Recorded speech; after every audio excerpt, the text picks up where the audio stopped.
9টি অভিযোগের মধ্যে 6টি প্রমাণিত।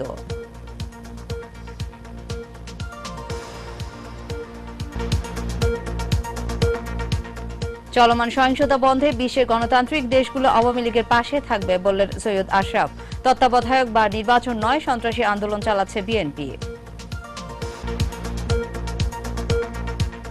20 দলের টানা অবরোধের পাশাপাশি সারা দেশে চলছে 48 ঘন্টার হরতাল। সতর্ক আইনশৃঙ্খলা বাহিনী।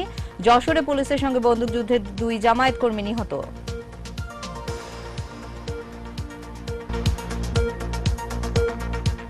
অস্ট্রেলিয়ার ক্যানবেরায় বিশ্বকাপে নিজেদের প্রথম ম্যাচে আফগানিস্তানের বিপক্ষে ব্যাট করছে বাংলাদেশ।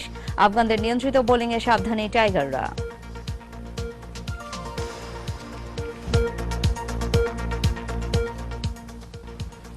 আসসালামু আলাইকুম। মাই টিভি সংবাদে আপনাদের সবাইকে আমন্ত্রণ জানাচ্ছি আমি নাদিয়া আলম। এতক্ষণ শুনছিলেন শিরোনাম, চলে যাব বিস্তারিত সংবাদে।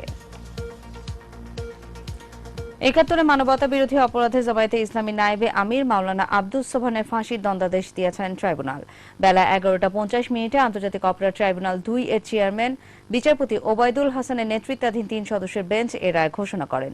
বেঞ্চের অপর 2 বিচারপতি হলেন বিচারপতি মজিবুর রহমান মিয়া ও বিচারপতি শাহিনুল ইসলাম। মোট 9টি অভিযোগের মধ্যে 1, 4, 6 নং অভিযোগে মৃত্যুদণ্ড, 2 ও 7 নং অভিযোগে যাবজ্জীবন ও 3 নং অভিযোগে তাকে 5 বছরের কারাদণ্ড দেওয়া হয়েছে। এছাড়া 5, 8 ও 9 নং অভিযোগ প্রমাণিত না হওয়ায় সেসব অভিযোগ থেকে তাকে খালাস দেওয়া হয়েছে। এর আগে সকাল 9টায় আব্দুস সোবহানকে ঢাকা কেন্দ্রীয় কারাগার থেকে পুলিশি প্রহরায় ট্রাইব্যুনালে নিয়ে আসা হয়। গত বছরের 31 ডিসেম্বর গণহত্যা, হত্যা, অপহরণ, আটক, নির্যাতন, লুটপাট, অগ্নিসংযোগ ও ষড়যন্ত্র সহ 8 ধরনের 9টি মানবতা বিরোধী অপরাধে সোবহানের বিরুদ্ধে অভিযোগ গঠন করেন ট্রাইব্যুনাল। বিএনপির আন্দোলন গণতন্ত্র প্রতিষ্ঠা, তত্ত্বাবধায়ক সরকার বা নির্বাচনের জন্য নয়, এটি একটি সন্ত্রাসী আন্দোলন, এমন মন্তব্য করেছেন আওয়ামী লীগের সাধারণ সম্পাদক এলজিআরডি মন্ত্রী সৈয়দ আশরাফুল ইসলাম। সকালে মানিক মিয়া এভিনিউতে হরতালের অবরোধের প্রতিবাদে কেন্দ্রীয় মুক্তিযোদ্ধা কমান্ড কাউন্সিলের র্যালির উদ্বোধনী বক্তব্যে তিনি এ মন্তব্য করেন। আশরাফুল ইসলাম বলেন, চলমান নাশকতা বন্ধে বিশ্বের গণতান্ত্রিক দেশগুলো আওয়ামী লীগের পাশে থাকবে। এই যে খালেদা জিয়ার জ্বালাও পোড়াও, এটা আপনার নির্বাচনের জন্য না, তত্ত্বাবধায়ক সরকারের জন্য না। এবং যেভাবে বিশ্বের বিভিন্ন দেশে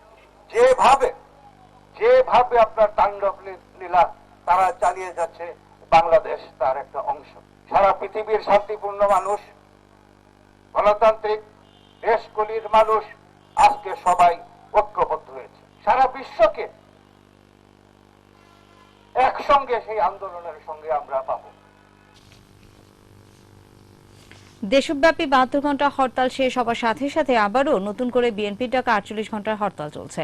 পাশাপাশি 44তম দিনের মতো সারা দেশে চলছে 20 দলের অবরোধ কর্মসূচি। তবে হরতালের সমর্থনে রাজধানীতে কোনো মিছিল কিংবা পিকেটিং চোখে পড়েনি। ব্যক্তিগত গাড়ির পরিমাণ কম থাকলেও গণপরিবহন চলাচল স্বাভাবিক। বাস টার্মিনাল থেকে অল্প সংখ্যক দূরপাল্লার বাস ছেড়ে গেছে। ট্রেন ও লঞ্চ চলাচল স্বাভাবিক রয়েছে। নাশকতা এড়াতে নগরীর গুরুত্বপূর্ণ স্থানে মোতায়েন রয়েছে অতিরিক্ত আইন শৃঙ্খলা বাহিনীর সদস্য।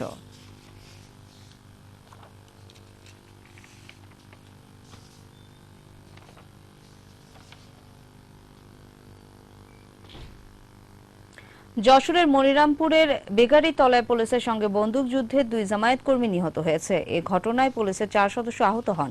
গতরাত 3টার দিকে এই বন্দুকযুদ্ধের ঘটনা ঘটে। পুলিশ জানায় 6টি মামলার আসামি সাইদ ও বজলুকে মঙ্গলবার সন্ধ্যায় আটক করে পুলিশ। রাতে তাদের স্বীকারোক্তি অনুযায়ী উপজেলার বেগারীতলায় অস্ত্র উদ্ধারে গেলে আগে থেকে উৎপেতে থাকা সন্ত্রাসীরা পুলিশকে লক্ষ্য করে গুলি ছোড়ে। এই সময় আত্মরক্ষার্থে পুলিশ পাল্টা গুলি ছুড়লে 2 জন নিহত হয়। পরে পুলিশ নিহত 2 জনের লাশ উদ্ধার করে মনিরামপুর থানায় নিয়ে যায়। ঘটনাস্থল থেকে 9টি ককটেল, 12টি পেট্রোল বোমা সহ অস্ত্র ও গুলি উদ্ধার করেছে পুলিশ। নিহতদের বিরুদ্ধে বিভিন্ন অভিযোগে কমপক্ষে 6টি মামলা রয়েছে।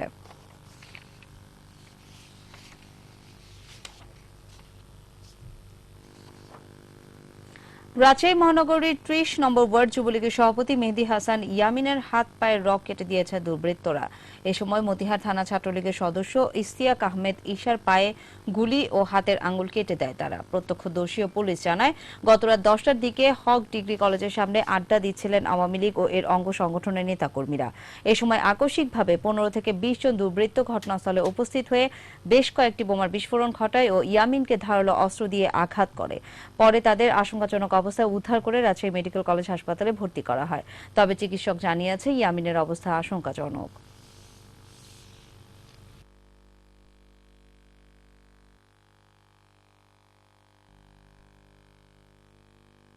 যারা মুখোশ পরে এসে রাত্রেবেলায় আচমকা হঠাৎ করে হামলা করেছে তারা তো শিবির ছাড়া কেউ হতে পারে না। তারাই এই কাজটি করেছে, অবশ্যই আমরা এর বিরুদ্ধে ব্যবস্থা নেব। দর্শক, এবার বিশ্বকাপ ক্রিকেট প্রসঙ্গ।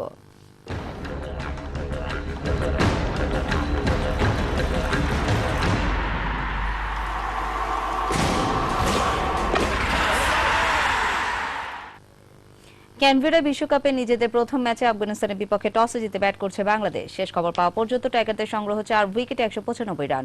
মানকো ওভালে আফগানদের নিয়ন্ত্রিত বোলিংয়ের কাছে প্রথম ইনিংসে সাবধানী শুরু করেন লাল সবুজের নিয়মিত 2 ওপেনার এনামুল হক বিজয় এবং তামিম ইকবাল। তবে দলীয় 47 রানে মিরওয়াইজ আশরাফের বলে সাজঘরে ফেরেন তামিম, আর 5 রান যোগ করতেই আশরাফের দ্বিতীয় শিকার হয় এনামুল বিজয়। এরপর নিয়মিত বিরতিতে সৌম্য সরকার আর মাহমুদুল্লাহর বিদায়ে চাপে পড়ে মাশরাফি বাহিনী। এই ম্যাচে দুই দলেরই সেরা একাদশ রয়েছে অপরিবর্তিত।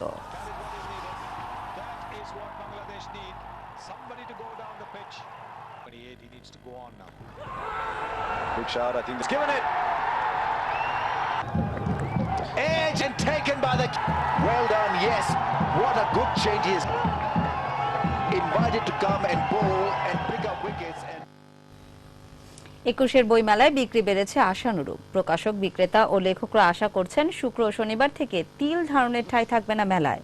তবে হুমায়ুন আহমেদের শূন্যতার কথা বললেন অনেক দর্শনার্থী। রাজনৈতিক অস্থিরতার মধ্যেও বই ভালো বিক্রি হওয়ায় উচ্ছ্বাস প্রকাশ করলেন লেখক ও প্রকাশকরা। আমিরুল মমিনীর মানিকের রিপোর্ট। লেখক কুঞ্জে প্রাণবন্ত আড্ডা, কবিতা আর গানে মুখর এ চত্বর। আমরা হারবো না, হারবো না, তোমার মাটির একটি কণা ছাড়বো না। মেলায় এসেছিলেন গীতিকবি ও নাট্যকাররা। নানা ধরনের গানের বই পাওয়া যাচ্ছে আমাদের দেশে, কিন্তু বর্তমান প্রজন্মের আমরা যারা লিখছি, গান লিখছি বিশেষ করে, তাদের বই আসা উচিত, না হলে এই গানগুলো তো হারিয়ে যাবে। 8টি গল্প দিয়ে বেনে বউ নামে একটি গল্পগ্রন্থ বের হয়েছে। যে পরিমাণ ভিড় করে মেলায় দর্শনার্থী, তারা সবাই একটি করে বই কিনলে মেলার 21শে ফেব্রুয়ারির দিন হয়তো সব বই শেষ হয়ে যাবে। বই ভালো চলছে বলে জানান লেখকরা। মানুষের সম্মান যাতে ফিরে আসে তারই একটি পদক্ষেপ গাড়ি চালকের অবদান, স্বীকৃতি ও লাইসেন্স পাওয়া। আমার চিটাগং ইউনিভার্সিটির এক্স স্টুডেন্ট, আমরা 4 জনে মিলে এটা উদ্যোগ নিয়েছি এজন্য যে এটা তরুণদের অবক্ষয়ের বিষয়টি এখানে তুলে ধরা হয়েছে। তরুণ লেখকদের বই আসলে পরিচিত জনরাই বিশেষ করে বিশেষ কেনে, এছাড়াও রকমারি থেকে কিনছে। মুক্তিযুদ্ধ, দেশের সার্বিক পরিস্থিতি, এই বিষয়গুলো আমার গল্পে দেখানোর চেষ্টা করছি। বিক্রেতাদের কণ্ঠেও একই উচ্ছ্বাস। উপন্যাসটাই বেশি চলে, গল্প, উপন্যাস, আমার কবিতা। এখন থেকে যেরকম সাড়া পাচ্ছি, শেষ দিন পর্যন্ত আমরা সেই সাড়াটা পাবো বলে বিশ্বাস করছি। নন্দিত লেখক হুমায়ুন আহমেদের নতুন বই না থাকায় আক্ষেপ তরুণ লেখকদের। নির্দিষ্ট ভক্তগুলো আছে এখানে, তারা নির্দিষ্ট লেখকের জন্য আসে, কিন্তু হুমায়ুন শূন্যতা, আর আমরা এটা খুব ভালো ফিল করি। যখনই মেলাতে আসতাম দেখতাম যে সবচেয়ে ওনার স্টলেই বেশি ভিড়, কিন্তু সেই হুমায়ুন আহমেদের জায়গাটি আমার মনে হয় যে এখনো কেউ দখল করতে পারছে না। ছোটদের নিয়ে মেলায় আসেন পরিবারের বড়রা। ছোট বই কিনবো আমরা, ভূতের, তারপর হচ্ছে ইন্টারেস্টিং গল্পের বই কিনতে চাই। খুব মজা করছি। আমিরুল মমিনীর মানিক, মাই টিভি, ঢাকা। দর্শক, সংবাদের এ পর্যায়ে নদীতে ভরে যাত্রী বোঝাই 4টি লঞ্চে অভিযান চালিয়ে 4080 কেজি জাটকা ইলিশ জব্দ করেছে কোস্টগার্ড ও স্থানীয় মৎস্য বিভাগ। সদর উপজেলা মৎস্য কর্মকর্তা মোহাম্মদ শাহজাদা খসরু জানান, মুন্সিগঞ্জ জেলা মৎস্য অফিস ও নারায়ণগঞ্জের পাগলা কোস্টগার্ডের যৌথ অভিযানে সকালে মুন্সিগঞ্জ শহরের কাছে ধলেশ্বরী নদীতে বরিশাল থেকে ঢাকাগামী 4টি লঞ্চে অভিযান চালিয়ে 12টি ঝুড়িতে ওই জাটকা ইলিশ জব্দ করা হয়। এর বাজার মূল্য প্রায় 9,43,000 টাকা বলেও জানান তিনি। পরে জব্দকৃত জাটকা ইলিশ স্থানীয় এতিমখানা মাদ্রাসা শিক্ষার্থীদের মাঝে বিতরণ করা হয়।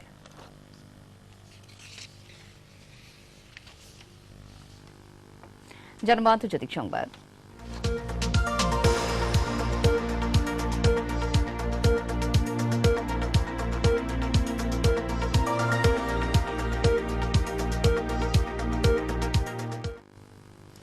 মিয়ানমারে সংঘাতপূর্ণ কোকাং অঞ্চলে জরুরি অবস্থা জারি করেছে দেশটির প্রেসিডেন্ট থেইন সেইন। এছাড়া ওই অঞ্চলে 3 মাসের সামরিক শাসনও ঘোষণা করেছেন তিনি। গত 9 ফেব্রুয়ারি থেকে সেনাবাহিনী এবং জাতিগত কোকাং বিদ্রোহীদের মধ্যকার সংঘাত ঠেকাতে এই পদক্ষেপ নিয়েছেন।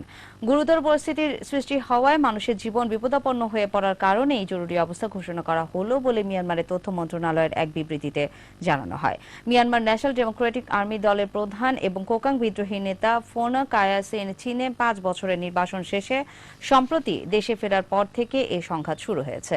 দুপক্ষের সংঘাতের ইতিমধ্যে 47 সেনা এবং 26 বিদ্রোহী নিহত হয়েছে। এছাড়া ঘরবাড়ি ছেড়ে পালিয়ে গেছে আরো হাজার হাজার মানুষ। নির্বাচনী